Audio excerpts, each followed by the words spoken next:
I want y'all to think about something. Think to yourself, what is the first sound, song, rhythmic structure that I can remember?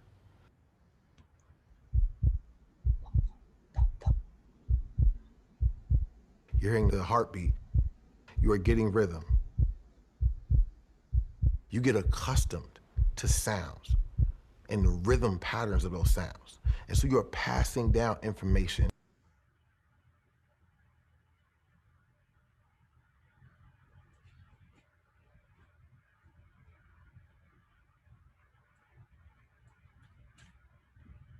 Hang on. I messed you up. Hang on. Oh my gosh. It's because I was trying to airplay it for myself. Here, let me turn it off. I don't know why. Try that again. And the rhythm patterns of those sounds. And so you're passing down information before you're even here. That memory is coming from mother to child. So we're getting this information and we're growing up with it, and it just makes sense. We might not be able to explain it, but that way of moving the body, this is how the people in my community move.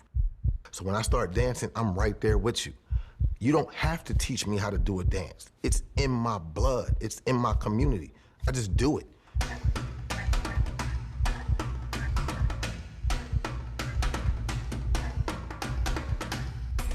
I view dance as the original art form. Man was stamping his feet upon the planet, leaping, spinning. Before we could write, before we could even talk, we were dancing.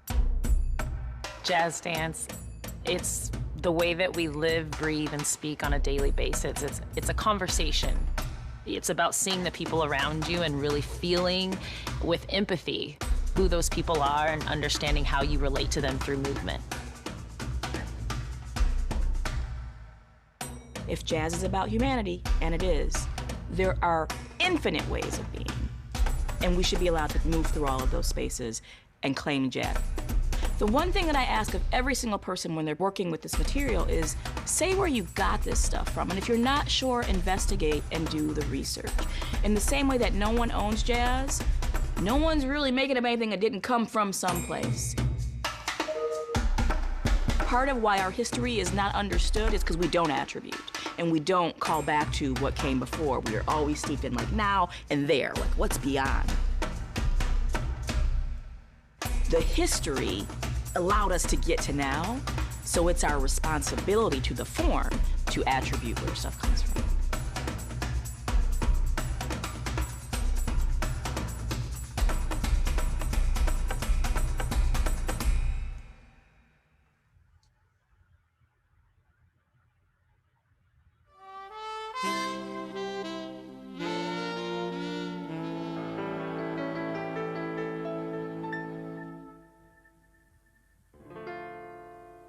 About 20 years ago, way down in New Orleans,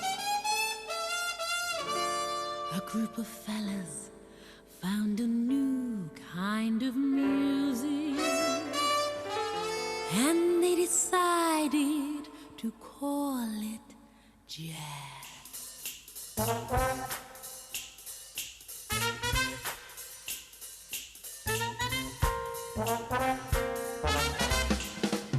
Oh, baby, won't you play me a jazz hot maybe, and don't ever let it end.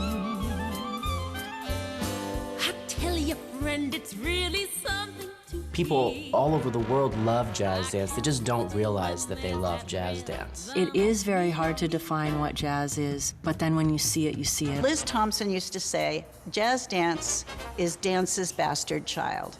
And if I can't say that on camera, jazz dance is the illegitimate child of dance. So, baby, let jazz hot maybe. I don't know what's more American than jazz. Enslaved culture, migratory culture, indigenous culture can be found in jazz. It's such a hodgepodge, a ragu of lots of different things that came into the pot. And so in that very American way, we sort of steal from everybody and find something new. When people speak, they tend to lie about things, and dance is honest. It's all of the backgrounds of everybody, and it's really what they feel in their heart and their soul. Jazz has a heartbeat and a rhythm that makes people move very differently from any other dance form. Jazz is inspired by the rituals, the rhythms, the sounds, the earth, the community. What was happening with dance, with jazz, dance, and music here in this country was actually mirroring what was happening in the country historically, politically. Jazz is always political because it's imagining a future that we could share. And how great could that be? Whoa, before this time,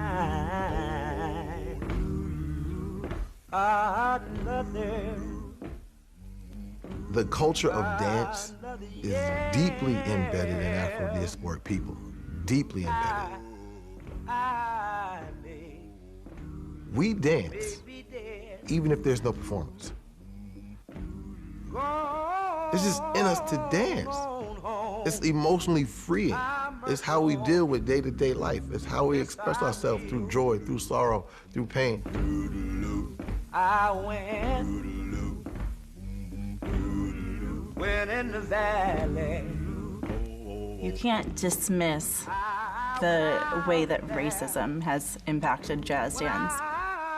The greatest misfortune that I see today in jazz dance is that a lot of the times the roots aren't acknowledged, and a lot of people don't even know that the movement they're doing is stemming from that place.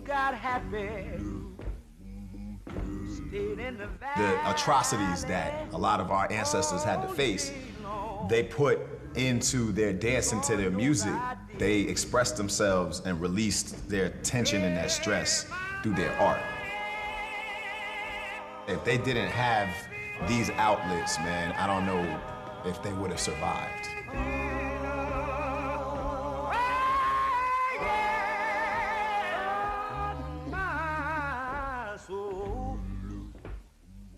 We never start African or Latin history at slavery. We start before that. So we look at what was going on in those countries or on those continents before it was interrupted. So when we're looking at the lineage of jazz dance, we take the Juba and the Shika dances of the Nigerian peoples, and we bring that to the United States by way of the transatlantic slave trade.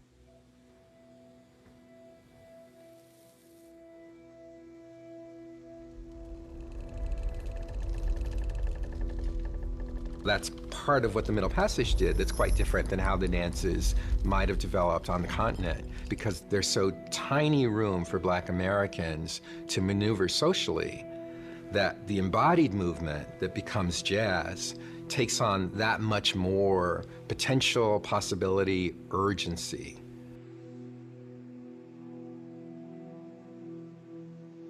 So we arrive here and we've got this automatic sense of percussiveness in the body, and how important that became when you're also thinking about a group of people whose cultural practices were taken away from them. Now you're just who you are as a person, devoid of what your once identity was in your original country.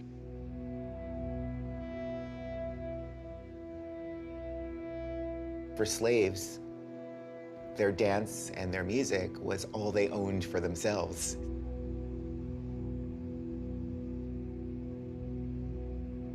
It could reach the hypnotic level of releasing them to that other place where they weren't slaves, where they were free.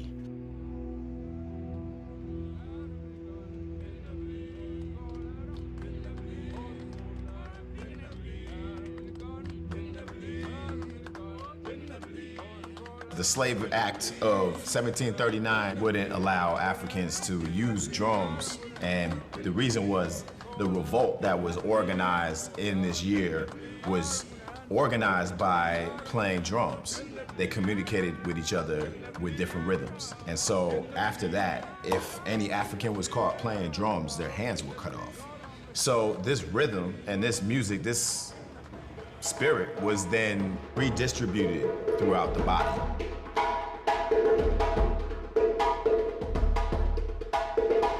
Juba is a social dance that started on the plantation.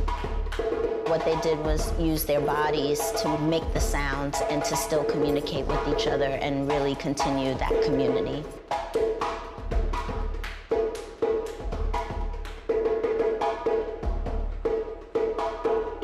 So patting Juba almost immediately sets a standard for jazz as this exploration of rhythm and playful fun, but also political possibility. So information can be shared through how the rhythm is disrupted or arranged. And that grew into more social dances where you entertain the idea of being elevated, of being white, of mimicking European court dances.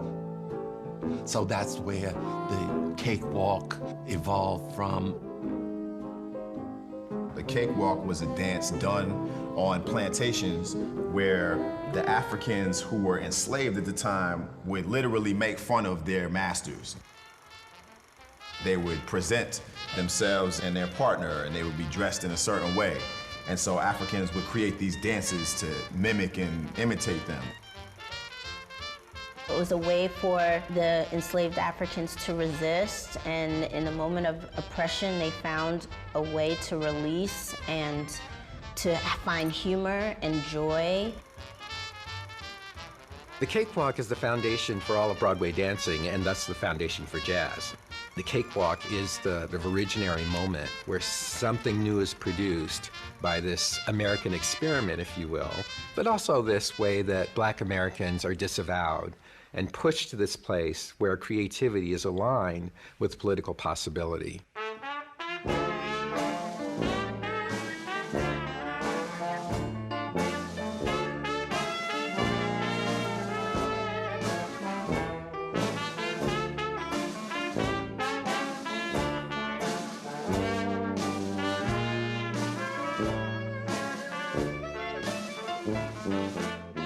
Black Americans had zero possibilities for a professional life. We have our first forms of occupations around minstrel shows. So the foundational avenues of employment that lead to jazz dance are tied up in this history of denigration and of flattening the complex social and political lives of a really diverse group of people into two-dimensional stereotypes.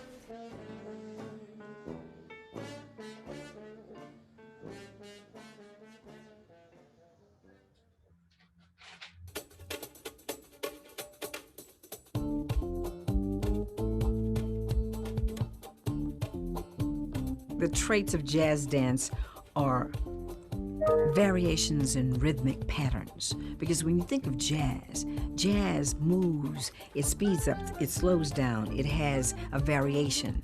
So it's not just one thing. And what jazz is it took this African predisposition to syncopate, if you will, to overlay a rhythm different from this ground rhythm, and it made the rhythmic life of jazz dancing filled with surprises. I think one of the key tenets of jazz is improvisation. Without you bringing your own interpretation of it, it's not jazz. You are not up here like in ballet. You are down there. You are digging on the ground. That power, that passion, that sex. What else is there in life? The great significant trait is polyrhythm, meaning there's a beat going on, the boom, boom, boom, boom, boom, boom, boom, boom, boom. You know, if that just keeps going on and keeps going on, we're gonna fall asleep. But what the jazz people did was individuated against it. Con, con, con, can't, can't, can't, can't.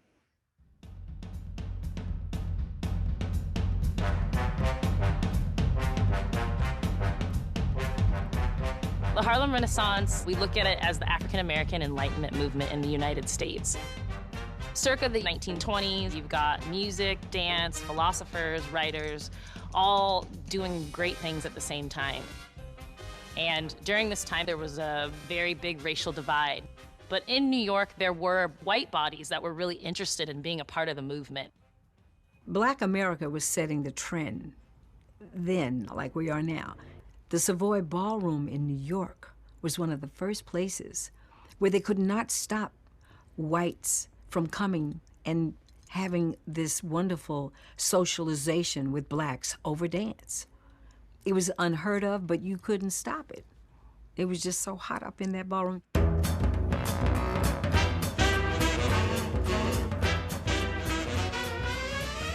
The Savoy Ballroom.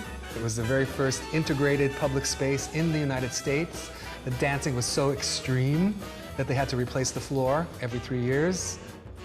And it would just be people dancing to classical jazz music, doing swing dances, jitterbug, Lindy Hop, all the dances that you imagine when you think about the origins of jazz dance.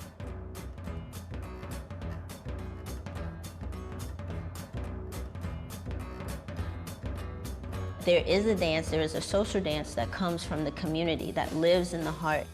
It's in your blood, it's in your spirit. It's that vernacular dance that was homegrown, that comes right out of the streets, and it's infectious, it's joyful, and it relates and connects to what's happening socially, politically, culturally, at any given time period.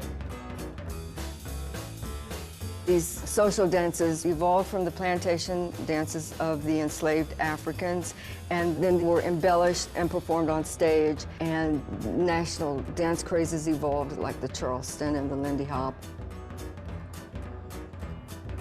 Lindy Hop is social dancing. The dance movements come from the community. Lindy was everybody come to the club, learn what it is, and you can add your own signature thing to it that influences everybody else to be as creative as you're being, and you're all dancing. We're disenfranchised in most parts of this city, but we get to go to this ballroom and we get to compete against each other, and it's about pride, and it's about reputation, and it's about self-esteem, and we're expressing it through movement.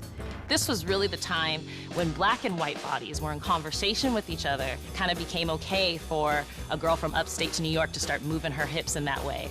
And the Harlem Renaissance was really the beginnings of those conversations.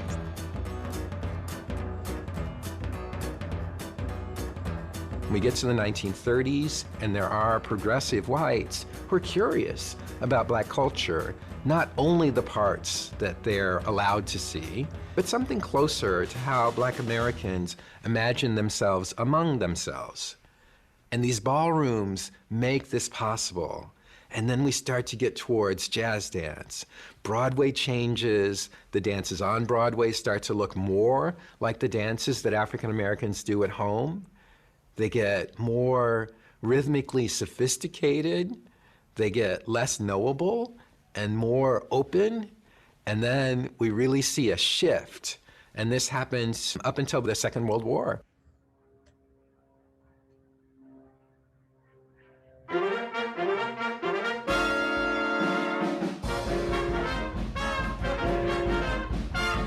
You can't talk about American success without tap dance being a part of that story. It's important for people to know that it came out of a place of struggle and oppression. It wasn't just this happy dance that was made for other people's enjoyment. It was made to express and to communicate a certain feeling. There's always been a big argument whether it was tap dance that created jazz or jazz that created a tap dance. Tap dance is older than jazz, and it led to certain social dance forms like Lindy Hop and swing dance, which then led to jazz dance.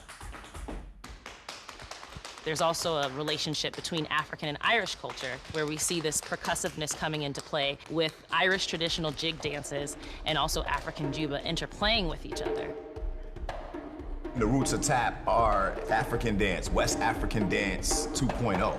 It's what happens when you take a culture and a style and you put it in a different part of the world, and you put the people that experience that art under extreme pressure and under the worst conditions humanly possible.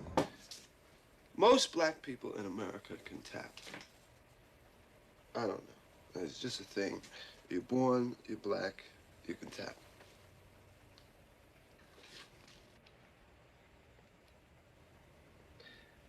Don't get me wrong. I love to dance. Love to dance. And I got work. I was cute. Cute little colored kid. They called us colored in those days. Cute little colored kid, tapping away. Oh, I was a real novelty. Of course, by the time I grew up, it was a different story. He's an adult black man now. He's not so cute. Give him a bully. Primo. The rich don't patronize tap.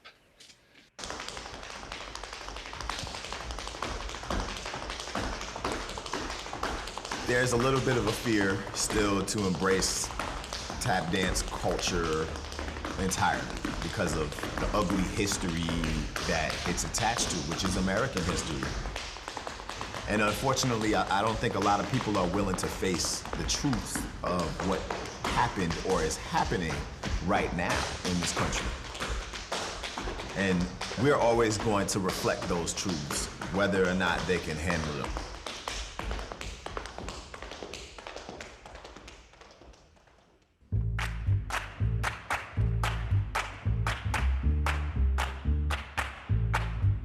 It's kind of impossible to talk about jazz dancing independent of the music, because the music truly, through the ages, defined how the dance would go. This to me could also come through as how important is oxygen and nourishment. Every person in my family was a classical musician, and to hear that jazz music, something shifted really deep in my soul.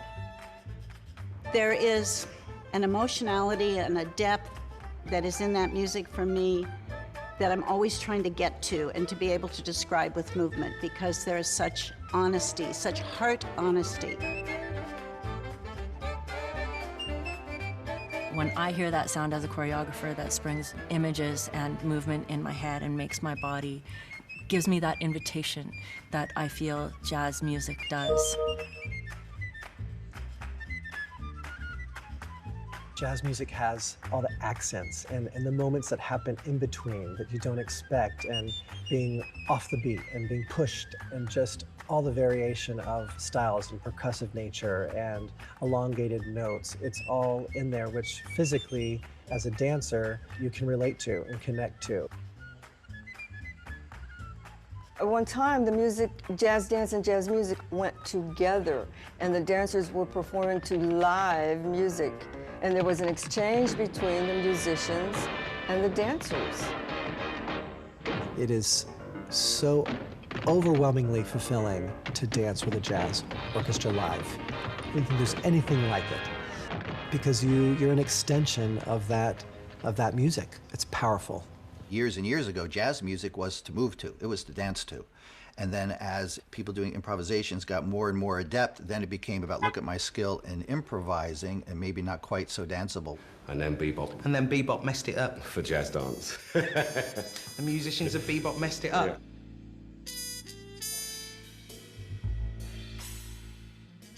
And as the music changes over time, as the styles change, then the dancing that's done to the popular music, popular styles also changes.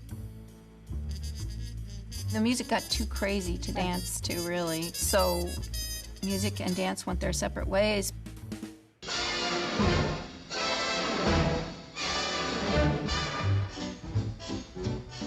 Forget your troubles, come on, get happy. You better chase The jazz all your dance cares that away. we all iconically know from the Hollywood days. That's different than the jazz dance of the Roaring 20s. The sun is shining, come on, get happy. During that time, when Hollywood was doing its golden age, that was after World War II.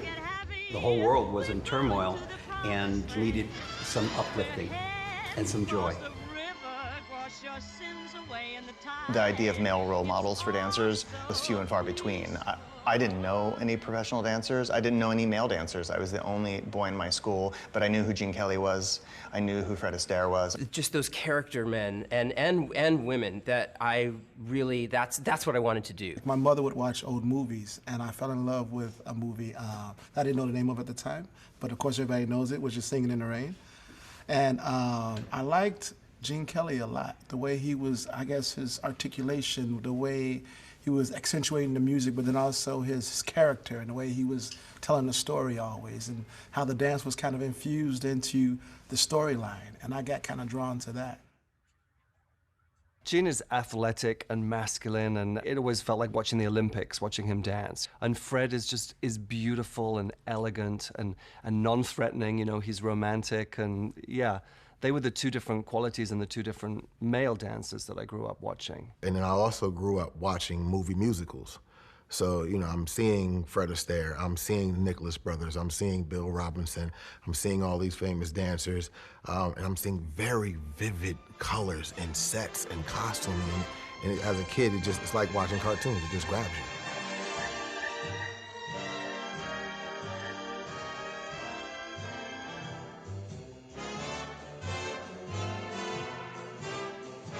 I would kill to be Sid Charisse's partner. I would kill for that.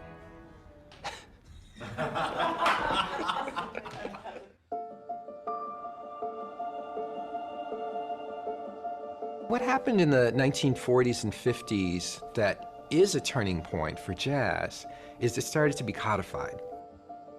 Now, what's interesting about this is that it could almost never be codified by Black Americans because we still didn't have access to courts of law or legal systems of support. So almost all the jazz dance techniques are initiated by white men. There are like two different worlds. The worlds where ballet and extensions and turns, battements are valued, training is valued. And then there's the social swing dance world. And it's like two different worlds, but the swing dancers understand the vernacular vocabulary and the evolution of jazz. What happened was that the modern dancers and the ballet dancers got a hold of jazz, pulled it into the studios and made it be what they wanted to do, and they called it jazz. And we had ballet choreographers or modern dance choreographers who were doing their interpretation of what they consider jazz to be. And then you have critics who are writing about what they think jazz is, not having any historical reference to the form or any connection to the work. Now, how does that change how society thinks or believes what jazz to be? And how does that change the form and evolve it of what it was and who was instrumental in that? There were two big streams, people who felt that jazz dance was this original vernacular form that only happened in the 20s to the 40s. And then there were people who felt that jazz evolved and jazz became something different over time, but it's still jazz. Something else about how Black American social structure works is that we believe in each other and sharing. It's communal. We don't really have long traditions of individual ownership. We're not so big up on claiming it as our technique or our style or this is my dance and no one else's. That's quite a European American formation or a capitalist formation. So there's a real problem when people start naming names and saying this is who invented a step or a style or made a technique. And Black American culture, it just doesn't operate that way. So it's hard in jazz dance, because we know it comes from a lot of that lineage, to really put a thumb on who the mother or father is, although in America, we tend to give the credit to Jack Cole. But I think when we look at the true origins of jazz, that may not be the right lens through which to look at how jazz came about. So around the 1940s, Jack Cole is looking at classical Indian forms and starting to incorporate that into his jazz dance movement. So you see this idea of isolation that is indigenous to jazz dancing. A lot of that really starts there, where the head may move from side to side, the arms may have some very particular angular motions to them. And Jack Cole was taking a lot of these ideas and incorporating it into his choreography and the dances that he was creating. I saw Mr. Cole in a convention, this kind of tall-ish, evil-tempered person, but which is intriguing. And everyone seemed to be in love with that kind of antagonistic attitude, maybe? We didn't know who he was. He came in with boots, khakis, a tied shirt, and a drum, and he was crazy.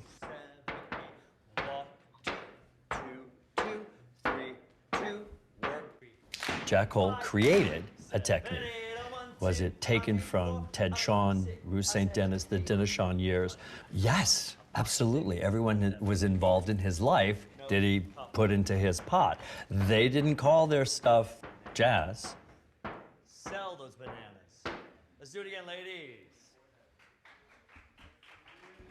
When you look at Marilyn Monroe today, it was Jack Cole who gave her that persona. Rita Hayworth, same thing. Marilyn wouldn't do it without him. If you go and you'll look at Gentlemen Prefer Blondes and you'll look at Diamonds Are a Girl's Best Friend, she is never looking into the camera, ever, because he's over here and he's doing it with her. But when you think about that, oh, what? Then you look at it and you go, it's amazing, because she's not playing to a camera. She's taking from the master. And they had a connection that was like no other. He wanted audiences to understand what dance was all about. Dance didn't have a prominence. It was background material. The stars were the most important thing, and not the dance.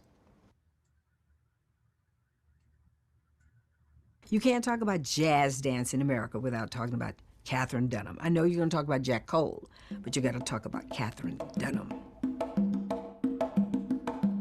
For us, she is the mother of all dance in America, because it is that African heartbeat that has defined the style of America to the world. She was influenced by Afro-Caribbean movements combined with Graham and classical ballet. And she, not unlike Jack Cole, had studied Eastern dance. She actually started as an anthropologist, and through her studies in anthropology, that led her to dance, because she realized dance was one of the oldest things that humans have been doing on this planet. Americans have this puritanical ideas about the body and about sex. And because it was so, it wasn't sexy, but it was so sensual, they completely devalued what she was doing, even though it was just extraordinary. She was a scholar, researcher, made a phenomenal movement. I mean, the Dunham technique is just breathtaking, but they just devalued it. As a child, growing up in Houston, Texas in the 50s, everything was segregated. Water fountains, white only. Movie theaters, white only. Restaurants, white only. And the dance schools were no different. They were not really allowing black children to train and dance with white children. I went to the local school, Mr. DeBatto, and I learned tap dancing and a little ballet. But I had a bigger image of what I wanted to learn. And it was actually Patrick Swayze's mom, Patsy Swayze, who taught jazz dance, who saw me outside of her school. I was peeping through the window, and she, in that wonderful southern drawl, "Little girl, what you doing out here? Can you dance?" I said, "Yes, ma'am." She said, "Well, bring your shoes tomorrow." And so she allowed me to come and take the class. I just happened to see a dance performance, and I was fortunate enough to meet the principal dancer, who was Debbie Allen. And she was from Houston like me, so I asked her, where can I learn to do this? And she told me, you need to go see a woman by the name of Patsy Swayze, because unfortunately at that time, or fortunately for us, she was the only dance teacher in the entire state of Texas that would accept black people in her school. Patsy was considered to be one of the prominent jazz dance teachers, and from my understanding, Patsy had basically based her work on the teacher that she had studied with, who was Matt Maddox at that time. Matt never called his work jazz dance. He was of the thinking real jazz dance is the social and vernacular forms of jazz. Back in the late 1940s, Eugene Loring was creating a class called freestyle, where he's saying, I want to take the best of ballet, the best of modern, the best of jazz, the best of this, and put them in together to one American form of dance. So Matt was there during that process and would teach there.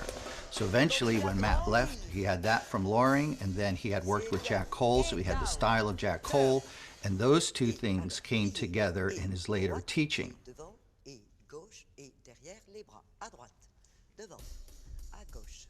I heard someone beating a drum, one of those tom-tom drums down the hall, and I said, who is beating this drum every day I come to class? And they said, that's a class called by mathematics, a jazz teacher.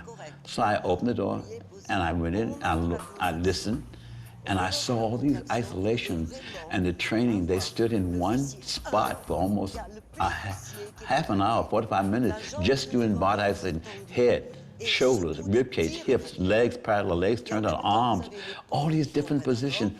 I said, that's close to ballet. To me, that was the closest thing to ballet technique I could get. And so that's where I started. So Matt was taking these ideas from Jack Cole. He said, when I first started teaching in New York, I was teaching for 2 years, anything I learned from Jack Cole, and the students could not do it because of the isolated nature of the movement. And that's when he said, how do I make up exercises so they figure out how to move individual parts of their body? So between head, shoulders, rib cage, pelvis, those were, you know, the things that led him to create the exercises that he did.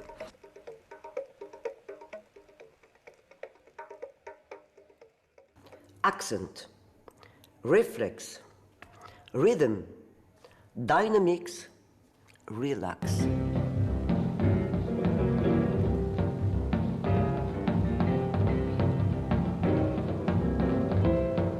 Matt and Jack did not want any expressions in the face. No expression. Keep that all inside. And I wanted to express what I was feeling. Matt would say, why are you smiling, Nat? I said, because I can feel this. I'm enjoying the music. No smiles. Cut.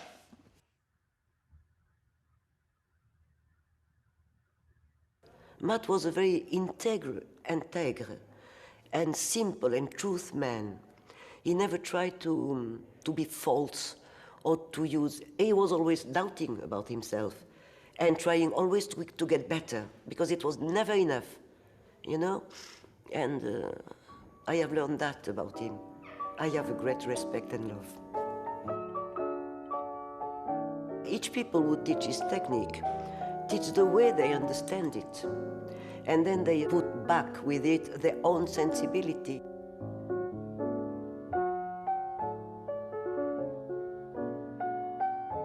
One of my teachers in Calgary came back from New York with this crazy technique, and she'd been studying with mathematics. And so she was a very thorough teacher, and we were really immersed in Matt's technique. Then at one point, she came back from her New York travels, and all of a sudden we had our arms above our head and we were stretching this way. And we started doing Luigi work. The Luigi technique, much of the most important draw about it was the man himself. First port de bras. 5, 6. Luigi had been in a car accident, and he was paralyzed on one side of his body. And the doctors told him he would never walk again. And determined to dance again, because he was a dancer, he developed a way of rehabilitating his body. Right arm over to the left. His exercises were much more of a serious nature because of what they had to do.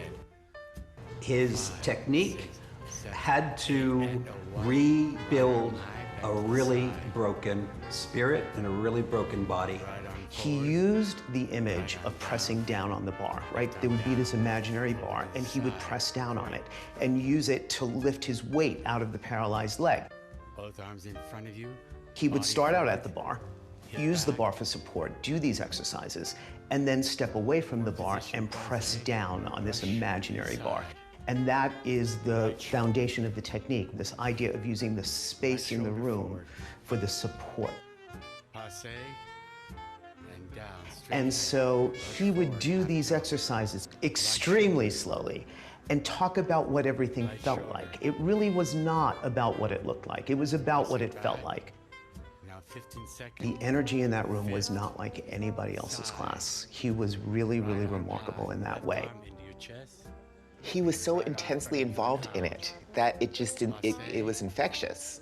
Like when he starts moving his chest and shoulders, it was like you could see he was in a trance practically. And we just loved it. I mean, I had to follow that. And I did for quite a while. 5, 6, 7, brush. A 1, 2, toe heel.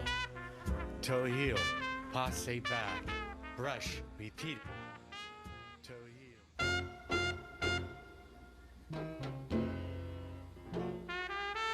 It's complicated to try to understand how Latin rhythms or Latin expression becomes embedded inside something we think of as jazz. So many of the enslaved African people were brought through the Middle Passage to the Caribbean, and most Africans were then stolen to South America. So these affiliations and sort of windings through and sharings are as old as the slave trade. These are rhythms that came into Brazil and into the Caribbean and into New Orleans, and they're starting to fuse them. And people say, oh, it's new music, oh, it's new music. But really, it's more like a great reunion of a culture of music that was once one. Cuban music had a great influence on jazz. Then when the bars went up on Cuba, American jazz switched to Brazilian music for its influences. And so then we started having cool jazz. There's something about musicality and syncopation that excites me. I was doing a show, and the songwriter, he was on my case about everything being so syncopated. I was talking about my father, who's from Brazil, and he said, oh, that's what it is. You're Brazilian. That's where all your syncopation comes from. That's why you're driving me crazy with this syncopation. Some of these innovators start to claim Latin as kind of their difference in jazz. But if we really want to understand, I mean, that starts from the beginning. I grew up in Cincinnati, Ohio, in the 70s. I went to a little dance school, and so like many other kids in America, I started with tap ballet. I started when I was 3, and in my teenage years, I went to Giordano's in Chicago. That was the first time I'd gone away from home, but it was the first time also I felt like an adult in class and really had a mentality and a fighting thing that was underneath to say, you can do this. From Gus, I learned discipline. I learned that the body has to balance in a certain way. It has to move and counter-move. And those disciplines were not what I was used to in the free-style improvising of street dancing. The markers of the Giordano technique, the movement comes from the pelvis, and that's where everything comes from. So it's got a very organic quality. It's combining the groundedness, influence from Africa, with the ballet world, very technical, and you have to have amazing technique. And then the modern world, it's really a combination of the major dance disciplines. It's got to be real. That was a slogan that my father continually said. The way that he lived his life was with energy, power, radiant, and touching people's lives through jazz dance. There's a misconception about the relationship between ballet and jazz. And it's really important that people understand that there has been this kind of very deep relationship that George Balanchine had with the jazz dancing body. Balanchine had direct contact with some of these black bodies during the time of the Harlem Renaissance. Josephine Baker, she was a very prominent artist in the United States. Well, what Balanchine appreciated about Josephine was her ability to get down, that polycentric body, multiple centers in the body that could articulate and speak to each other all at the same time. And so he was looking at ballet and deciding that he wanted to make something new. Thought, well, what if I take these Africanist aesthetics from this particular body and the jazz dancing body, and I incorporate that into ballet? What does that do to take ballet off of its axis? Somebody like Jerome Robbins, his jazz is absolutely based in ballet, but he's taken on that jazz to exemplify the character that is being portrayed. Robbins is made by virtue of the fact that he was rejected from School of American Ballet, which is the New York City Ballet School, the Balanchine School. He was rejected from there. And he gets his start with Gluck Sandor, who's teaching modern dance. A friend of mine said, oh, you've got to see this. She called it musical comedy. I said, I hate musical comedies. Oh, I was such a snob, too. Oh, my God, my chignon, my first position. Are you kidding? Disgusting. I had never seen it. I had never seen a musical in my life. I had never been. The only musicals I've seen is movies, you know, and there were one about, oh, that's not for me. She said, but I think you should see this. It's done by Jerome Robbins. So when she said it's choreographed and directed by Jerome, I said, I'll go. Yeah. And I saw West Side Story. And that changed my life. I went out of the Sarah Bernard Theater, sat by the Seine, by the river, and said, I have to go to New York to study that. And that's what I did. The first movie, the first time I realized I wanted to do musical theater was when I saw West Side Story. West Side Story. West Side Story. West Side Story. West Side Story. West Side Story. I mean, West Side Story. Suddenly, a new world had opened its doors to me. That was jazz. That's what I wanted to do. Jerome Robbins' work kind of exploded, and that straight away captured me. His choreography is very muscular, it's very grand, it has great scale. There's a lot of danger. I fell in love with not only Robbins' movement, you know, it was this mix of ballet and jazz, but also with his ability to tell a story and to convey character. What West Side Story showed me was that you could be a tough guy, and yet you could still dance. I mean, how cool was that? When they would do these long, extended dance sequences, I understood why they were dancing. I understood what they were trying to say.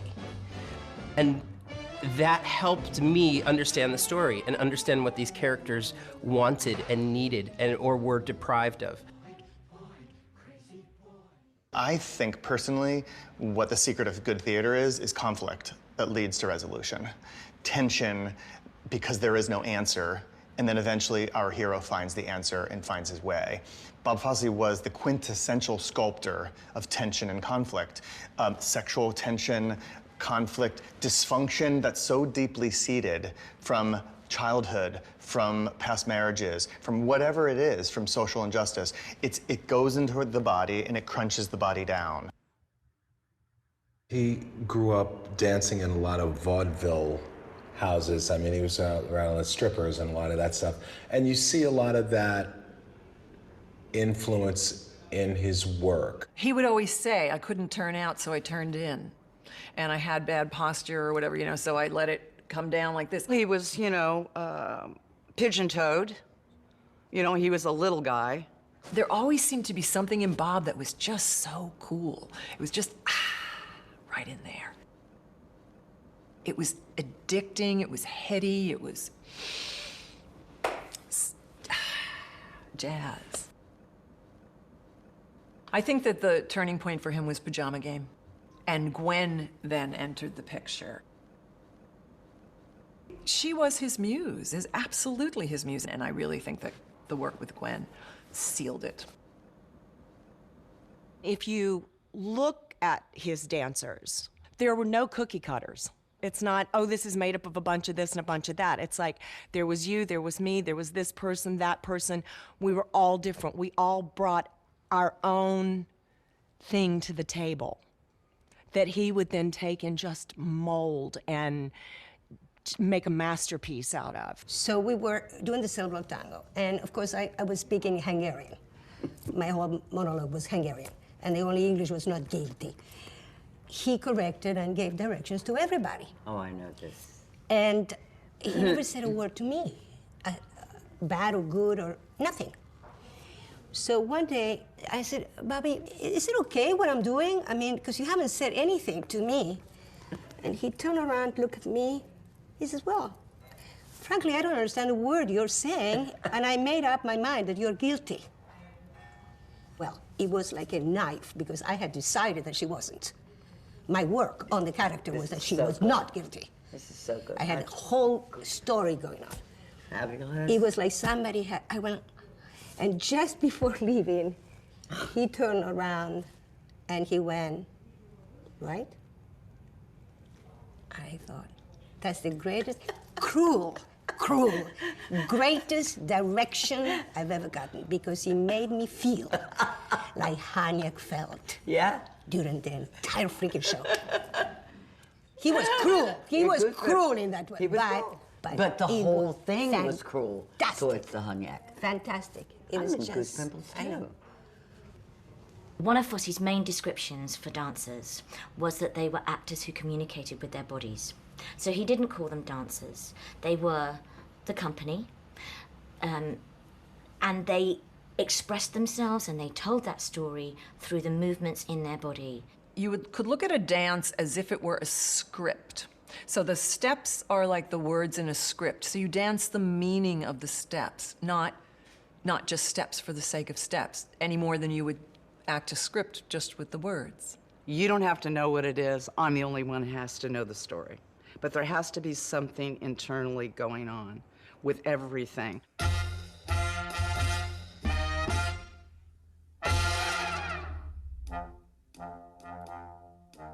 When we're doing the number Big Spender, Gwen would say things like, think that you're pushing through Jell-O as you're moving through the number. Roll your shoulder like you're wearing a dirty bra.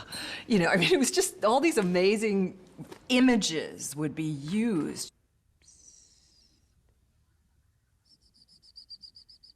These dancers lining up against the bar in the dance hall, waiting for these men to come and choose them, and they are broken. They are broken dolls. The minute you say that, it's not girls posing on a bar. It says so much more.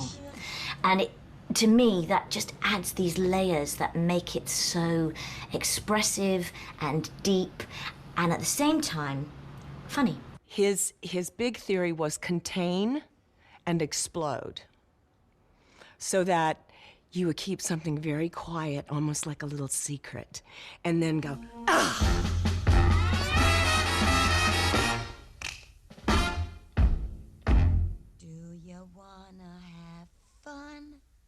A lot of times in dances, there's lots of stuff going on and you just sort of choose what you want to look at. With Bob, everything was specifically designed to focus in on a hip or one person's hand or the nod of a head or suddenly there's a shimmy of a shoulder. It's the restraint of it, you know, having to hold in. It's like having sex without having an orgasm. So it's just, you know, it's bubbling up underneath you. How's the body, Palsy? Yeah. I think there's a lot of ways to look at the history and who's important, and part of why someone like a Maddox and a Giordano and a Luigi get talked about so much is because they codified their vocabulary. And also, let's just be frank, Maddox, Luigi, Giordano have a ballet influence. And for better or worse, that told people it was legitimate. But here's the thing. What if the fundamental construct of the reasons why your movement exists is based on not having that organization that never changes? Because that is a very Eurocentric model. So it isn't that the people who didn't codify hadn't thought it out. It's that they're saying the philosophy on which the thing we're building doesn't require codification.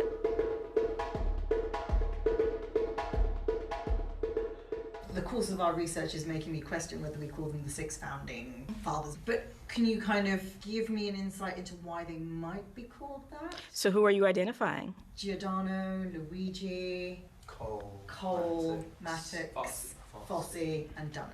Woo. It's an incomplete list. It is a list that has a colonist mindset. It's always going to be an incomplete list because the people that we've elevated, the way that history works is that then becomes like the gospel. So it's flawed. It's flawed. honestly, black and brown people and women don't get talked about enough in the history.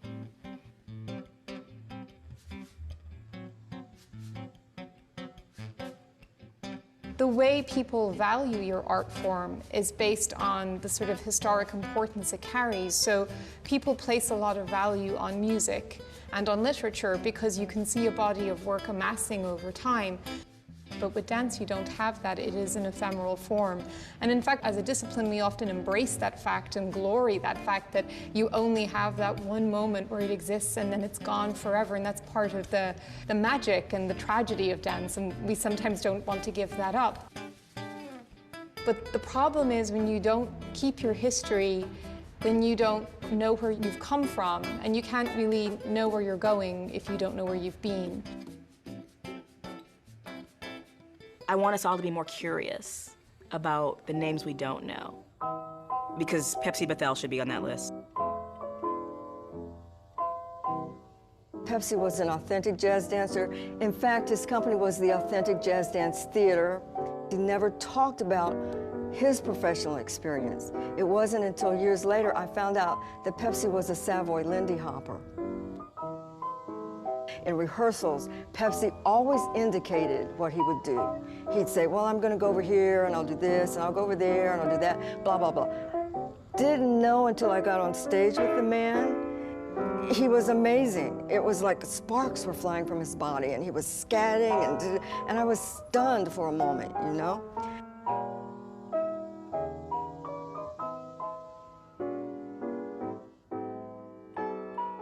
I'm always researching. I love research, you know, and I just decided to look up jazz dance. And I said, where's Fred Benjamin's name? You know, you see Bob Fosse, you see other people, and that's part of the problem, is that there's only very specific stories being told.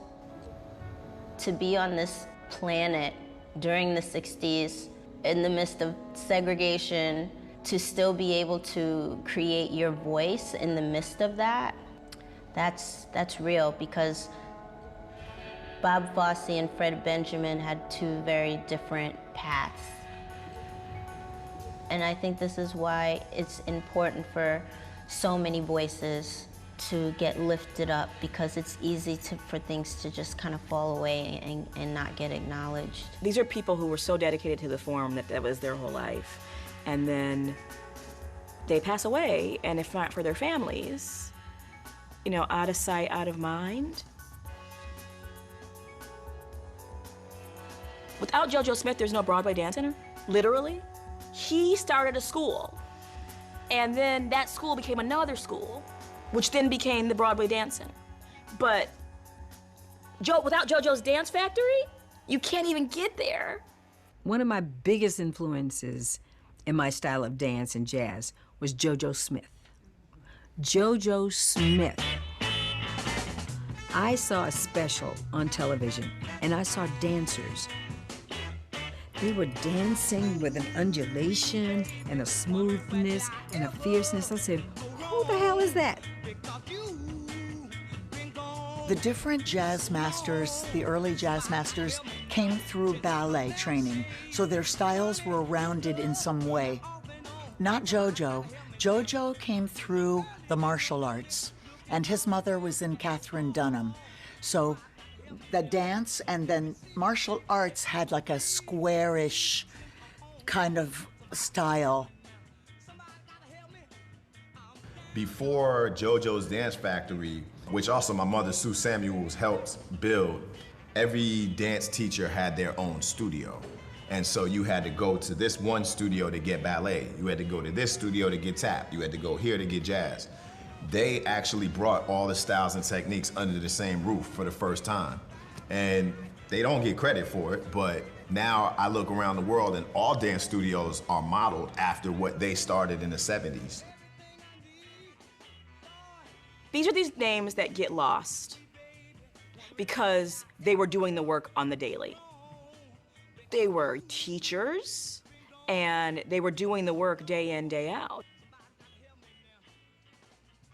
For me, it was all about Frank Hatchett. He was this incredible presence. He was really as much a motivator and a guru, I'd say, as much as he was a choreographer and a teacher. And he was one of the first people, I think, that really I understood about what style was. He had a style that he taught. He called it VOP. He created it himself. It was sort of became the name of what he was teaching. I believe as a jazz dancer, it's our obligation to interpret the music, to communicate with the audience. It's an energy. Sometimes we have to sacrifice technique, but that's what VOP is. It's about flavoring the choreography. VOP, the initials mean nothing. It's a style. He would combine like classic pas de bourrées, and then you would get this sort of like very like grounded sort of like almost the beginning really of what we call hip hop now. He was combined styles in a way that was very fearless, and I think really excited people. Pas de bourrées, say hey, say ho. He was really motivating, but he was also really fun. But he also had very, very high standards. I remember people would, come into class and they would stand in the front of the room, and if they didn't know what they were doing, Frank would ask you to move to the back. And he would ask you to move to the back of the room in front of the entire class. I mean, there was a really high standard of behavior. There's this environment that was simultaneously really fun and really energetic, but also really serious. People took this style seriously. You were in New York, you had technique, but you also had flavor and you had style. And I think that he found a way to combine discipline of the technique with what was happening commercially in America and what was happening in the clubs and what was happening with music. I don't think the artists of today are doing enough to acknowledge our ancestors, the lineage of this art form, and the history of this dance. I think we need to talk about our ancestors. We need to talk about our inspirations every class, not just the one time we get to sit down on film. We need to speak their names every day. If we continue to keep their memory, their spirit alive through their dances, through their music, through their names, that evokes their spirit on a higher level, and that's one of the most powerful things you can do as a human. It's paying respect and honor to the elders. It's acknowledging that a group of people were here and they contributed to society. They contributed to what influenced you. And to be dismissive of that is to say that they weren't here. Because we go to these studios, we go to these universities, and you get one side of the picture. And there's a whole other side that y'all don't even know. Y'all don't know about these people. You don't even know their names. I think part of what happens in the US is this kind of consolidation of everything. It's like America as the melting pot. Things kind of get absorbed, so we stop identifying the thing that made it. And so it becomes this whole universal experience of dance. It's also because as Americans, we don't acknowledge the historical roots of lots of things, particularly those things in which African Americans have had a vital participatory role. To see someone doing a dance, but they have no relationship to the community and why it's being done, then it loses its authenticity. It becomes a movement that in the movement, there's authentic form and expression, but the meaning behind what you're doing is not the same.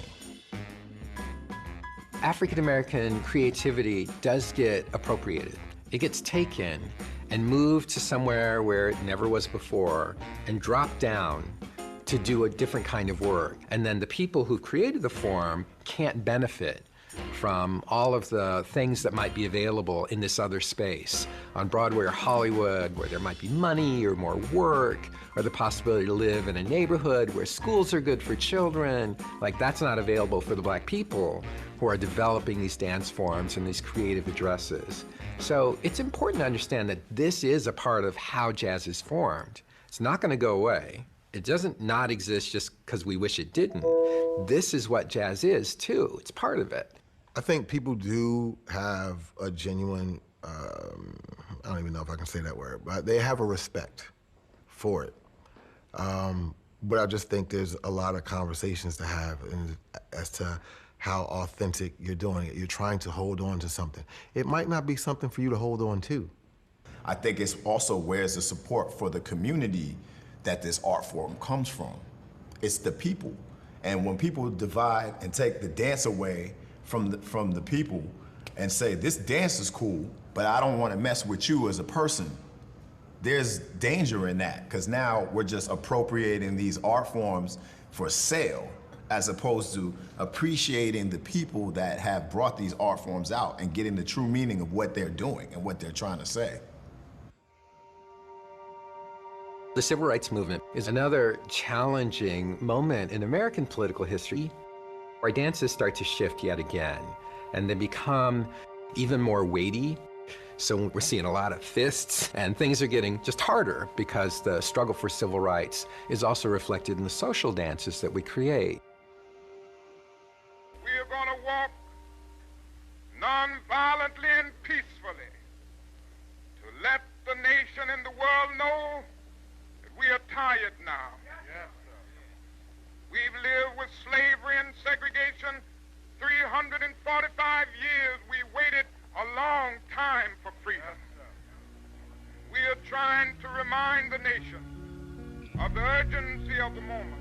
Now is the time to make real the promises of democracy. Now is the time to make justice a reality for all of God's children.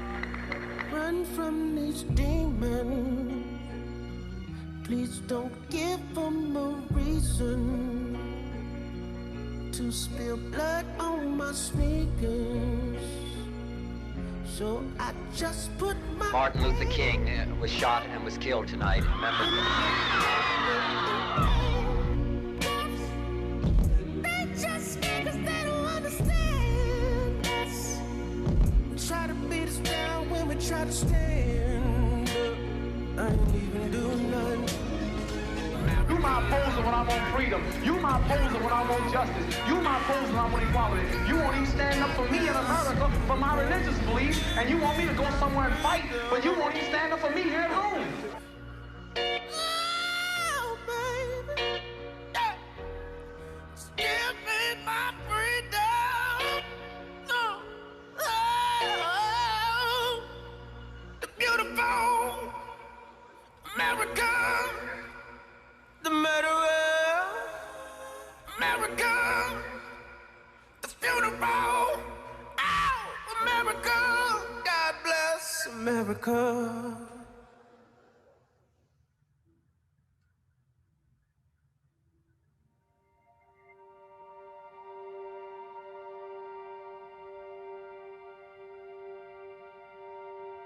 The 60s is kind of known as the decade of fire. We had a lot of assassinations, men's rights movement, Black Power movement. And so the music kind of reflected those times. The dances reflected the movement that was going on. So now the twist changes the social decorum. People are just dancing. They can do it by themselves. A woman doesn't have to wait for a man to ask them to dance. We were seeing all sorts of different attitudes, and people were falling out of all kind of closets. You know what I mean? So the world was different. People were different. We were living, and it was everything out there. Drugs and sex and rock and roll. And that other beat, there it was. It was jazz back there on the dance floor again, you know, taking us into another era. In the 70s, the streets were buzzing, the clubs were buzzing, dance was everywhere. And dance wasn't just something you had to train for. Dance was something you could create, whether it was from the streets of hip-hop or breaking or in the discos. And it was wild. Hip-hop is the culture that has come right out of our community. It's a culture, it's not just a music style or a dance style, it's a culture. Hip-hop is a derivative of jazz, and so the root of it is coming from jazz, but it's the street, it's the common dance. I call it the common dance of jazz today. Most of the characteristics defined with hip-hop culture are closely connected to the roots, the identifiable characteristics of African traditional dance.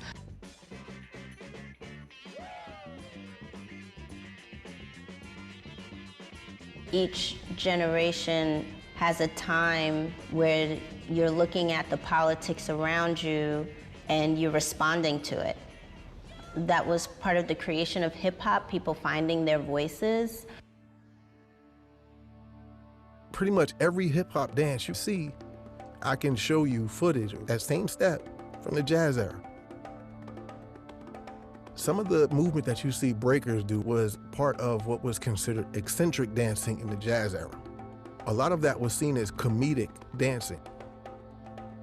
In 1921, Lupino Lane came out with a book, and in that book, they illustrate how to do moves that breakers do right now.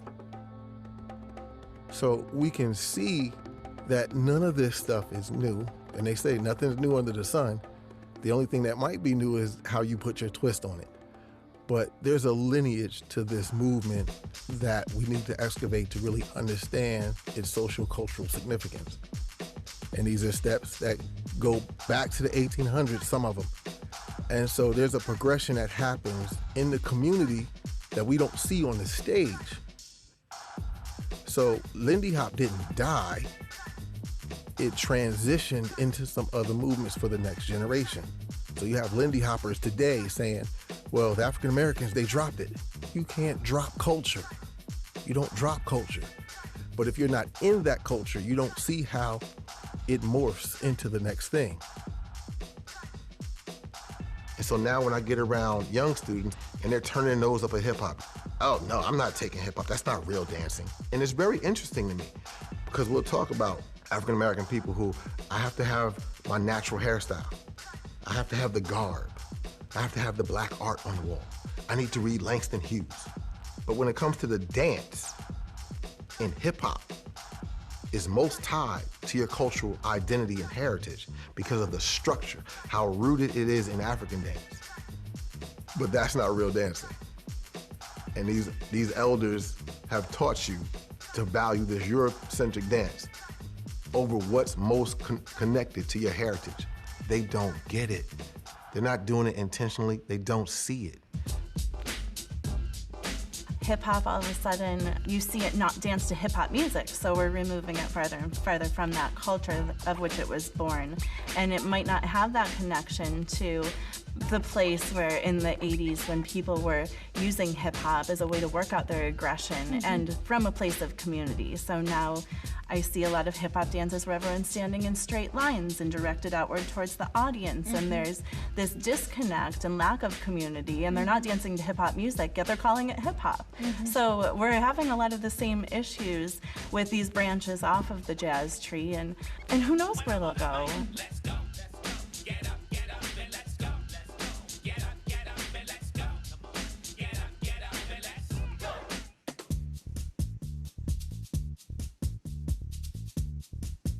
A great jazz dancer is musical, has line, has a strong sense of self. A great jazz dancer isn't afraid to get dirty. A great jazz dancer isn't afraid to enjoy themselves.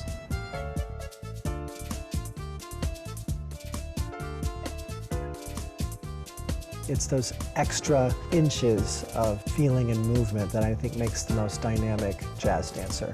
Somebody that doesn't just stop at the end of the line, but continues to go on.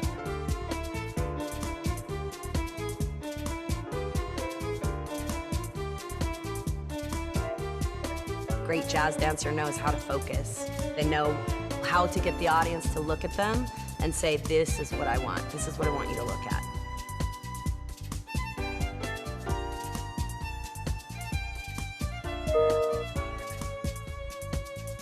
It's like the great jazz musicians. There are a lot of people that can hit the notes, but can they put it together? Can they make gumbo with it? Can they zhuzh it?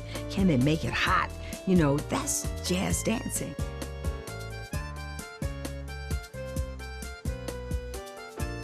I can teach you the steps. I can teach you the words. I can teach you the notes. But what I can't teach you how to do is have passion. If you can't bring passion to the room, why would anyone want to watch you?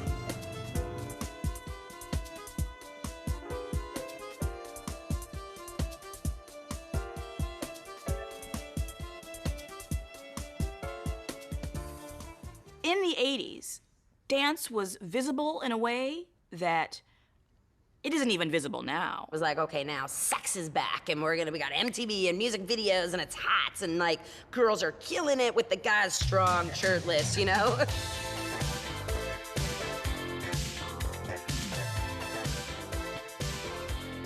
There was so much dance happening in the 80s and 90s, and you would see the same dancers from video to video, and then you just didn't see them anymore. And conventional wisdom would say, oh, it's because dancing and music videos fell out of vogue in the late 90s. But the reality also was we were in the midst of an AIDS crisis. And so there's dancers who I saw in multiple videos who then just disappeared.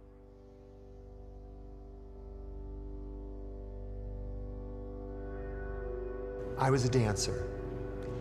Choreographers were dying left and right. There was no dance. Dance disappeared from Broadway, not because the choreographers were dying, because dance is a sexual expression. Even when you don't want it to be sexual, it's sexual because we're using our bodies to tell a story. So people were afraid. And that form of expression was left alone for a while. AIDS took out all of these men, and it took them out primarily between the ages of 23 and 45. And when you think about who we are as artists, and when we hit like our prime, when we really like figure out what it is we want to do, 35 and 45, that's when people really, really lock in, and we just don't have those voices. So it changed the trajectory in ways that I don't know that we can really name, because certainly work was still getting made, you know. But, you know, a chunk of the creative team that created a chorus line is gone.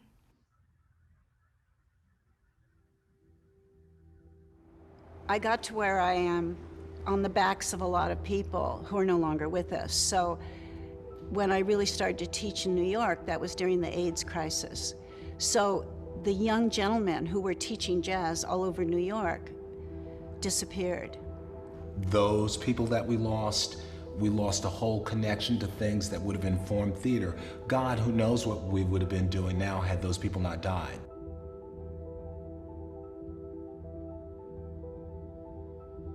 Sometimes I look at the work of the 80s, and it, as much as it feels sexual and propulsive and dynamic, there's times when it also feels really desperate, because people were dancing for their lives, and many of them couldn't talk about it.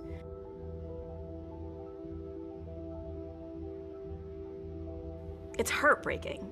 It's heartbreaking because we'll never know what they could have done. We'll never know how that work could have changed our lives, how that work would have changed the world.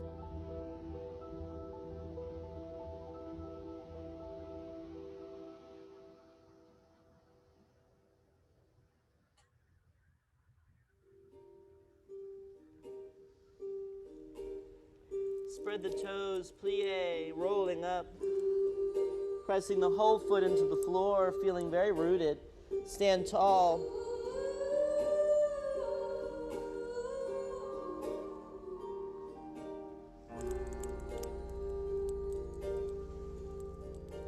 To first position. I started noticing it in the 90s. The repertoire of jazz companies was changing dramatically. To regular. It's slow, I know. I changed. What happened was a huge shift to modern and contemporary. Body roll. There was nothing going on. I mean, you could barely get a job as a jazz dancer.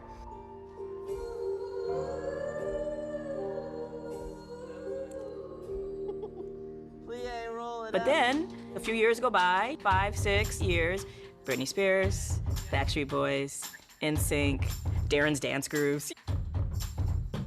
Because it's always cyclical. There's always an ebb and a flow to what's happening. And so even if you don't see jazz prominent right now, just wait, because it's always going to be there. There's something about jazz that feels almost like every man meets magnified dancer. You know, there's some things about jazz dancing that I think can feel common to someone who doesn't know how to dance. It feels right when you watch it. Where sometimes things like ballet can feel a little elitist. And because it was not elitist, it was not classical ballet, opera, the symphony, it was looked down upon. There are certain areas of dance that are much more well-funded and understood because their values fall in alignment with the values of the people who have the dollars. And so unfortunately, jazz, hip hop, tap, they're looked at as the other forms. Jazz has been told not to be jazz. Jazz is now lately considered to be a liability. I was told if you would put contemporary in front of it, I could help you out. But I couldn't do that. If you're going to go and talk about jazz dance, you don't want to put contemporary in front of it. Jazz should stand by itself. But there's no funding. To say there's more room in the industry for jazz companies is like, I mean, of course there is. There's so few of them. You know, if you think about how saturated the world is with ballet companies and contemporary companies, I promise you, there is the wealth of talent out there to fill hundreds of jazz companies.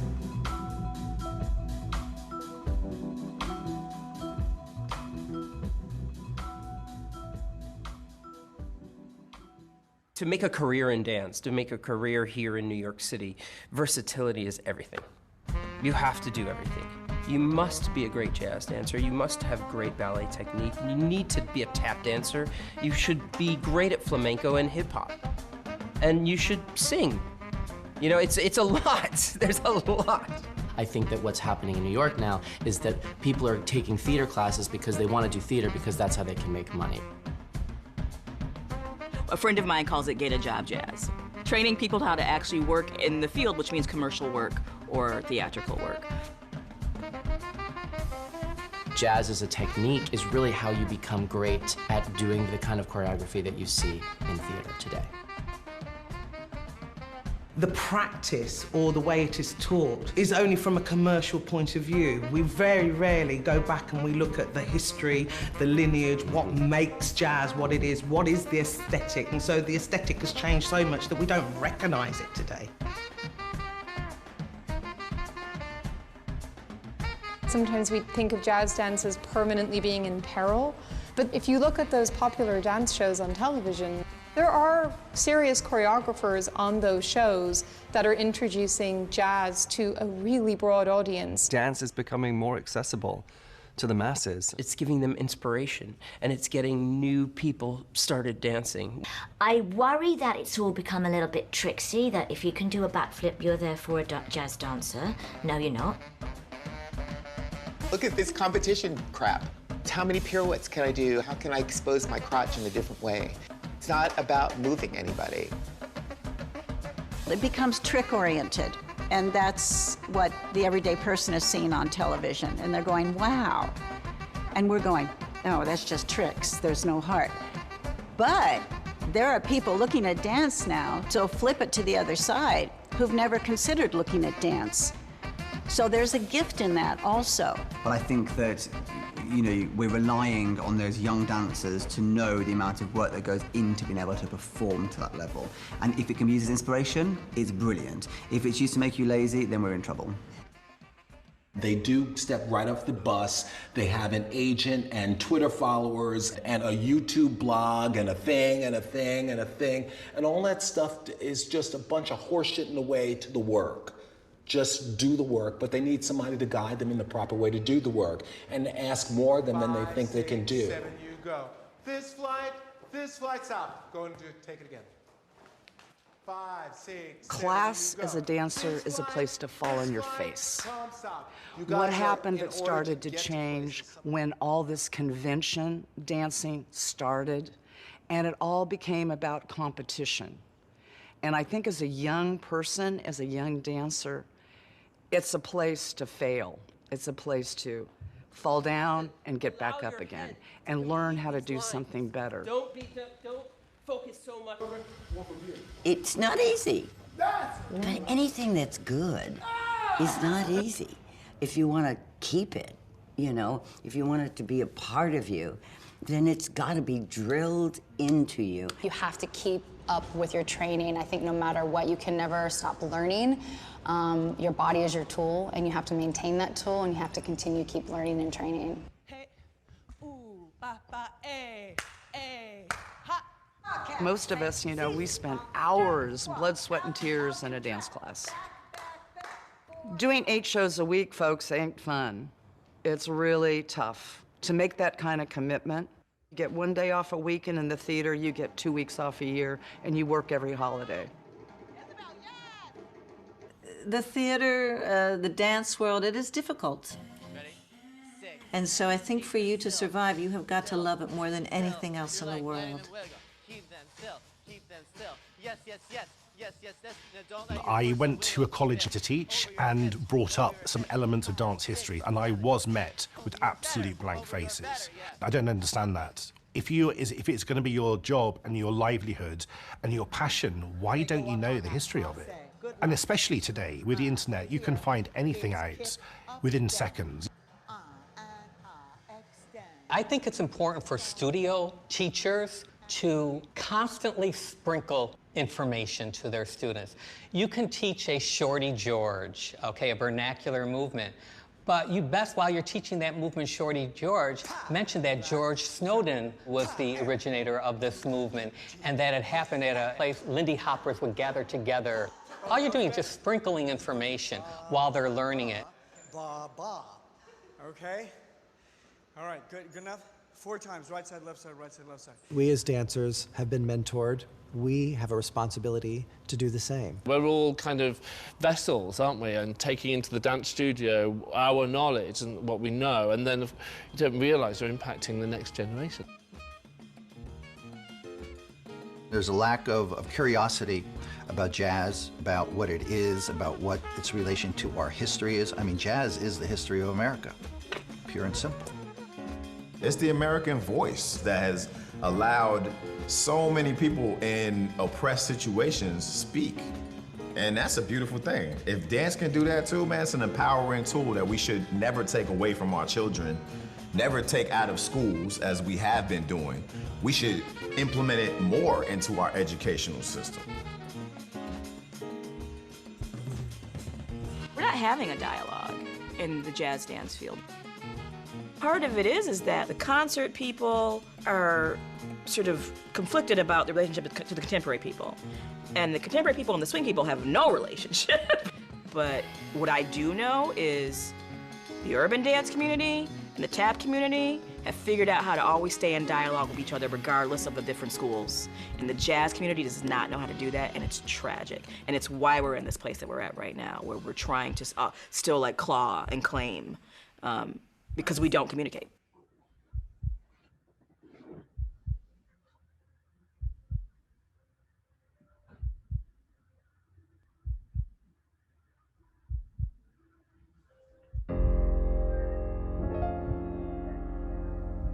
Everything must change. I think jazz is in a place of flux at the moment. There's a little bit of confusion about whether or not it's necessary or whether it's relevant. The same.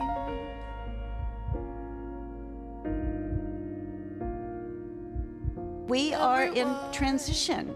I don't know where this is going to go, but we have arrived nowhere. This is all shifting. No one and nothing remains the same.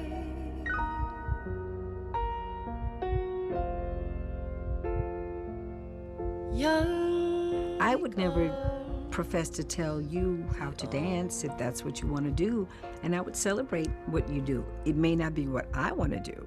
And I think that's where we get into a bit of controversy, when people become such purists that they think they own a certain style or a certain technique and that it can't evolve. Well, the world is built, the universe is built on change.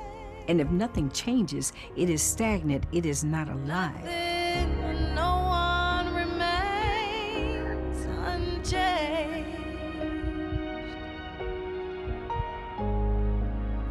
I think the future of jazz dance is very promising. I think we should continue to work on reclaiming its roots, but still embracing the hybrids that are happening right in front of us. I think it's going to create a lot of debate, but that's what jazz dance is. Except rain comes from the clouds. I think to go forward, you have to look back and you have to know the history and references. And hummingbirds. I think there's a beautiful weight and responsibility to being a jazz dancer because there are so few of us and because the history is complicated and born of finding joy in suffering. And so if you're going to represent that history, you have to know where it came from.